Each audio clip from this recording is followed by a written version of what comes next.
वफाकी वज़ीर इत्तलात व नशरियात अताउल्लाह तारड़ ने वाज़ेह किया कि बानी पीटीआई से मुलाकातें जेल मैनुअल के मुताबिक हो सकती हैं। उस्मा खान ने रूल्स की खिलाफ वर्जी की, जेल के बाहर सूरत हाल खराब करने की कोशिश की गई, सख्ती से निपटा जाएगा। वज़ीर इत्तलात ने सबसे पहले पाकिस्तान हुकूमत की तरजीह करार दे दी। ये हर रोज वहां पे law and order situation create करने की कोशिश करती हैं और रूल्स के अंदर क्योंकि सियासी गुफ्तगू की गुंजाइश नहीं है और ये रिपोर्ट हुआ है कि सियासी गुफ्तगू हुई है, तो अब उस्मा खान साहबा की भी मुलाकात बंद है। आज के बाद ये नहीं होगा। आप मिलें, आप वेलबींग पता करें कैदी की कि जी आपकी तबीयत ठीक है, मामला ठीक हैं, आपको सहूलियात सारी मुयसर हैं, आप अपनी फैमिली की बात करें।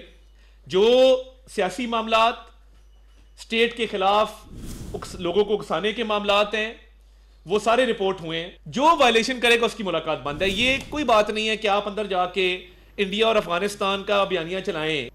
वफाकी वज़ीर इत्तलात व नशरियात अताउल्लाह तारड़ ने वाज़ेह किया कि बानी पीटीआई से मुलाकातें जेल मैनुअल के मुताबिक हो सकती हैं। उस्मा खान ने रूल्स की खिलाफ वर्जी की, जेल के बाहर सूरत हाल खराब करने की कोशिश की गई, सख्ती से निपटा जाएगा। वज़ीर इत्तलात ने सबसे पहले पाकिस्तान हुकूमत की तरजीह करार दे दी।